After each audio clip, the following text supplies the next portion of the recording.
When Alys Binat began working at age 20 as the English literature teacher at the British School of Dalibabad, she had thought it would be a temporary solution to the sudden turn of fortune that had seen Mr. Burkat Bark Binat and Mrs. Khushbu Pinky Binat and their 5 daughters, Janazba, Alizba, Mirizba, Kitiara, and Lady, move from big city Lahore to backwater Dalibabad.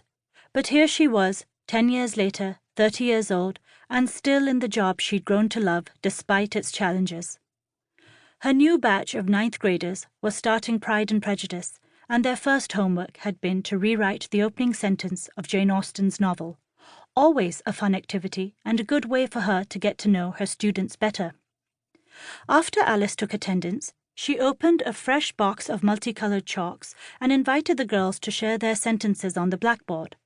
The first to jump up was Rosenama, a crusader for duty and decorum, and one of the more trying students. Rosenama deliberately bypassed the colored chalks for a plain white one, and Alys braced herself for a reimagined sentence exalting a traditional life: marriage, children, death.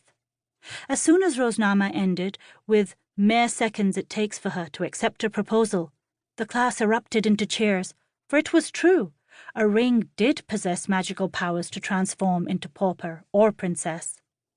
Rosenama gave a curtsy and, glancing defiantly at Alys, returned to her desk. "Good job," Alys said. "Who wants to go next?" As hands shot up, she looked affectionately at the girls, at their wooden desks, their winter uniforms impeccably washed and pressed by dhobis and maids, their long braids, for good girls did not get a boyish cut like Alys's, draped over their books, and she wondered who they'd end up becoming by the end of high school. She recalled herself at their age, an eager to learn, though ultimately naive Miss Know-it-all. "Miss Alys, me," the class clown said, pumping her hand energetically. Alys nodded, and the girl selected a blue chalk and began to write. It is a truth universally acknowledged that a young girl in possession of a pretty face, a fair complexion, a slim figure, and good height is not going to happily settle for a very ugly husband if he doesn't have enough money, unless she has the most incredible bad luck, which my cousin does. The class exploded into laughter, and Alys smiled too. "My cousin's biggest complaint," the girl said, her eyes twinkling, "is that he's so hairy. Miss Alys, how is it fair that girls are expected to wax everywhere, but boys can be as hairy as gorillas?"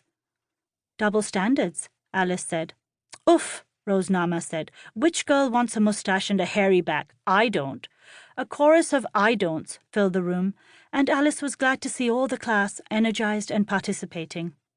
"I don't either," Alys said complacently, "but the issue is that women don't seem to have a choice that is free from judgment." "Miss Alys," called out a popular girl, "can I go next?" It is unfortunately not a truth universally acknowledged that it is better to be alone than to have fake friendships. As soon as she finished the sentence, the popular girl tossed the pink chalk into the box and glared at another girl across the room. Great, Alys thought, as she told her to sit down. They'd still not made up. Alys was known as the teacher you could go to with any issue and not be busted, and both girls had come to her separately, having quarrelled over whether one could have only one best friend.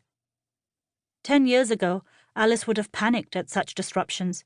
Now she barely blinked. Also, being one of 5 sisters had its perks, for it was good preparation for handling classes full of feisty girls. Another student got up and wrote in red, "It is a truth universally acknowledged that every marriage, no matter how good, will have ups and downs." "This class is a wise one," Alys said to the delighted girl. The classroom door creaked open from the December wind, a soft whistling sound that Alys loved.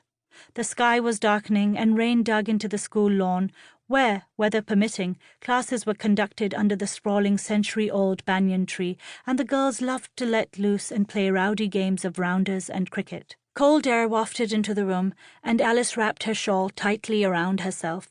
She glanced at the clock on the mildewed wall. "We have time for a couple more sentences," and she pointed to a shy girl at the back. The girl took a green chalk and, biting her lip, began to write. "It is a truth universally acknowledged that if you are the daughter of rich and generous parents, then you have the luxury to not get married just for security.